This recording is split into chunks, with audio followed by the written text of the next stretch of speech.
You mentioned you got these two groups of people you've got one people that they're seeing the opportunity and think that things are okay, but they want them to be, amazing. And then we've got the other group that are people that are probably more struggling and really not where they want to be.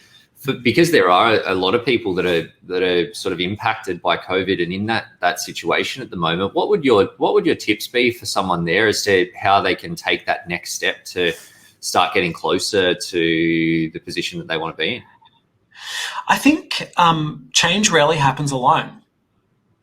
And sometimes we think change should only be on our shoulders, and it's that internal voice that might be hammering us. It might be, hey, I should really lift myself out of this, or I should do this. Change rarely happens alone.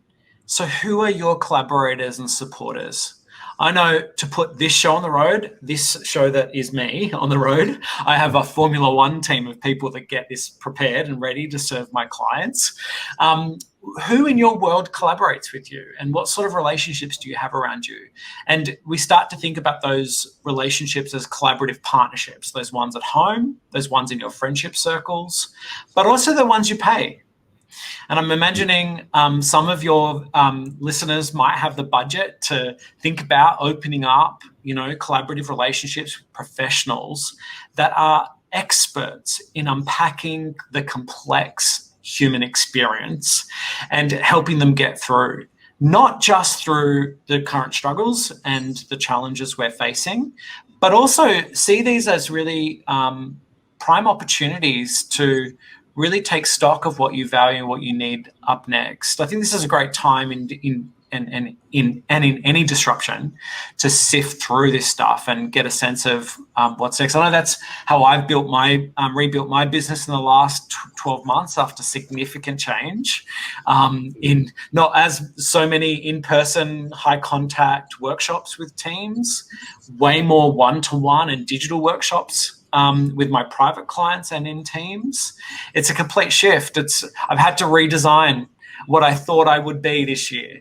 But yes. I did that in collaboration with my partners. I did that in collaboration with my coach, my therapist, to kind of sift through what it meant to me. So yeah, I think who have you got around? And collaborators, I think, are the biggest component of change. We are mammals that evolved in tribes. We are used to human relationships. We regulate each other's nervous systems towards calm or panic. That's what we do. Go and find people that calm you down in high panic experiences and find a way to rest and digest in your life to get a sense of what needs to happen next. And then arm yourself with your choices. Arm yourself with your options.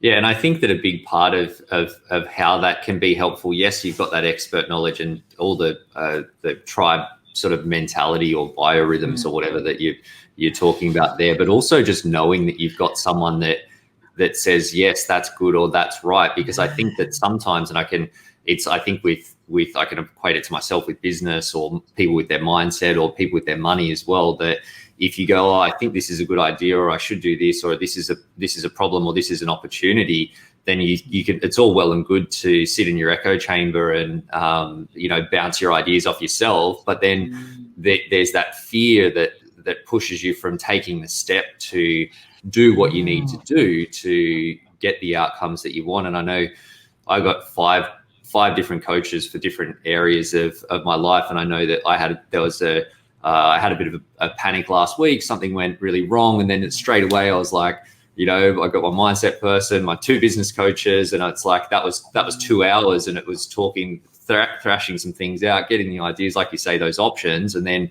at the end of it, at least I felt better about what was coming next, and knowing that I'm not missing anything. Then again, now sort of resolved it, but again, talking to the coach this morning. Look at this thing. Is there anything I'm missing? What aren't I seeing here? Are we good? Yeah, okay. And then then you've got that confidence to forge on and do what you need to do. Because in the absence of that, where it's easy to end up, sort of spinning your wheels and ultimately not taking that